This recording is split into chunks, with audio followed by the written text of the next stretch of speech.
Hi, I'm back on the Good, Bad, and Godly channel. My name is Enola Momenu, and the joy of the Lord is my strength. I'm shooting this video right after the weariness video. After this morning when I went through that good time with the Lord, spending time with Him, dancing with Him, worshiping with Him, I was going to meet my cousin up, or to spend some time in the Word with her, Bible study and all of that. On my way, almost at the location, this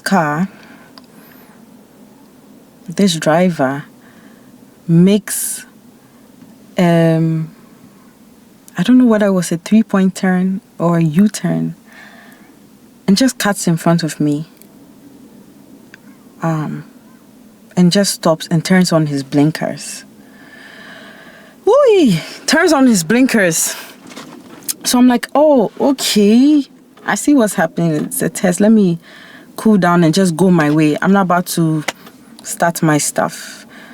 But guess what? As I'm pulling out, I hit his car. Okay. Hit his car. But I'm like, now my anger is rising up even more. Like what he did, I was angry.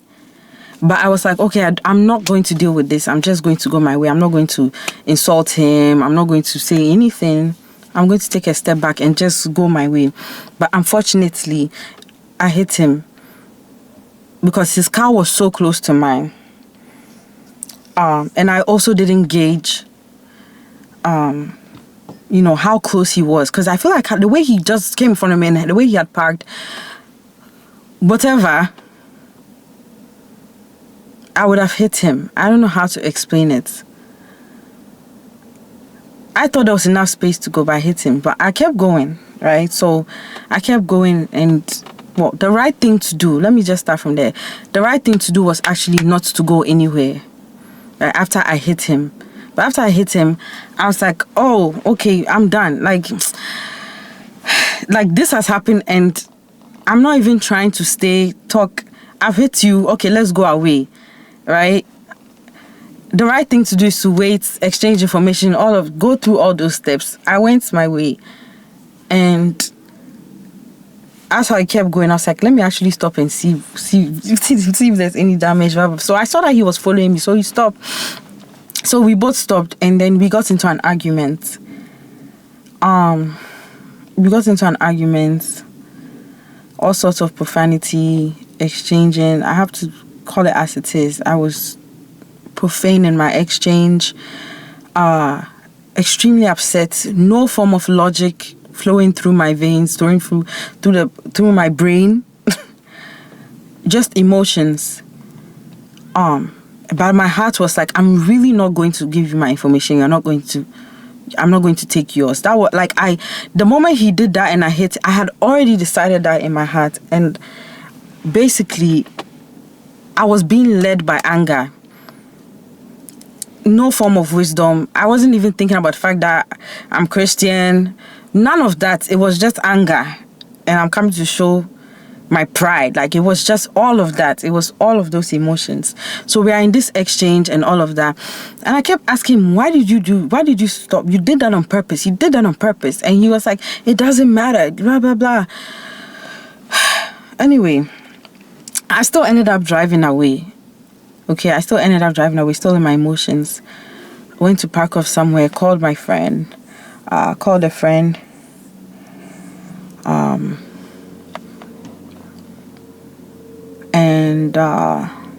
Yeah. I noticed he came around the area because he obviously saw me make that turn. He came around the area, came to pass, and then after a while I just left. So then I called up my cousin and I said, okay, we're changing locations. Let's meet up at home actually, because this is what has happened. Okay. At that time I was still like, I'm not coming across this guy and giving him no information. He's not taking my information. So we ended up studying. We're supposed to study on Psalm 27. We studied that. And then we wanted to see the context of of why David was saying those prayers or had that heart posture in Psalm 27. And then we ended up reading about Absalom and how Absalom's anger really led him into the different things that he got caught up in. And I don't even know where it's not funny, but like I don't know if what am I saying? Wait, okay, fine. I'm learning the lessons. So what I'm trying to say is I see what God was doing and saying that, okay, this is how bad your anger can get. And you really need to really work on it. It's not something that's just being said anymore. It's just not just something that I'm telling you anymore. It's an emergency. I can't have you, when you get so angry, you can't do the logical thing. And I had to really face that part of myself, really face it, and really decide, okay, it's really time to work on this. It's always something that I've known. Okay, I have to work on my anger. I have to work on my anger. But this was it for me. You know how we all have something that stops us in our tracks, or at least there are times where I've had a bad attitude for a while, and there's something serious that would happen that would stop me, right? And so this was it. Then I started to, so as I was spending time with my cousin with reading the word, then I then started to, like, the conviction started to come that, like, actually you really should have just exchanged the information. And I was like, should I go and look for this man to see if I can just exchange the information and everything? But I don't know what the consequences would be. I know for a fact I have to acknowledge God for the mercy he showed me, because it could have been worse. When I was arguing with the man, he's a man. He could have slapped me, could have pushed me. Who knows where his anger was? Who knows what his anger could have done too? I wasn't thinking about any of that in the moment. Just anger. I guess what's the point of recording this video? The point of recording this video is really to put it out there that I am ready for change, right? I'm ready for God to really work out my deliverance from anger. So I know that I've talked about impatience, I've talked about all these, like, self-righteousness, road rage, all these things, but they really all work together. Where there's impatience, there'll be anger. It shows up in different ways for different people. Not that every angry person is impatient, or not that every impatient person is angry. But of course, depending on the situation, like on the road, if you're having impatience, specifically on the road, if you're having impatience on the road, then you're angry that something is not going in your favor on the road. So that's what I'm being specific about that. I'm also putting it out here to combat shame, right? This is what I've done. I did not do the right thing when the opportunity came. Yes, the other driver,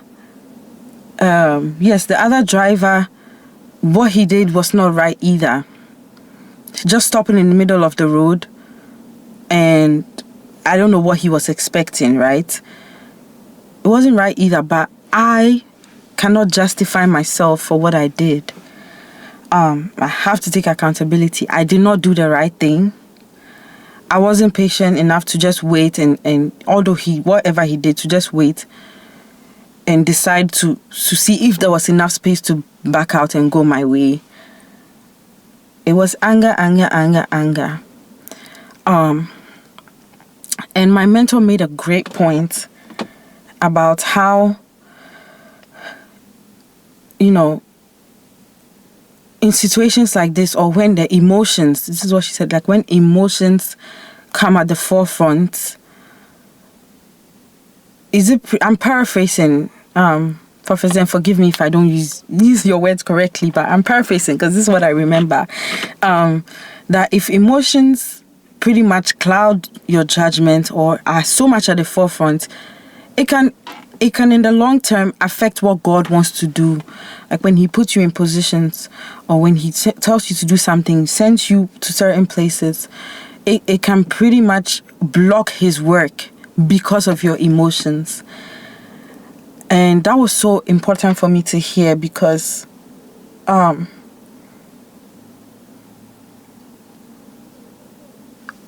it's about God, right? It's about doing unto the Lord no matter what. Yeah. So this is it. So I thank God through it all. I thank God. And I pray that I see the man again so I can do the right thing. If not, then I have to embrace whatever consequence comes with acting out in pride and not exchange my information with him. I also thank Prophet Zen for taking out the time to really show me all the roots of these I say all the roots of this anger. I also thank Prophet Zen for taking out time to listen to me and also break down what the consequences of this anger could be eventually. I thank Kafui as well. Kafui for spending time, when we're spending time in the Word. She was a great listening ear. And see, why am I giving all this conclusion? Like, see, guys, I guess when the consequences start happening, I have to update that as well, right? My whole point is, may God help me in my weaknesses. That's it. I'm not justified in what I did. But I thank God for correction and discipline. That's it.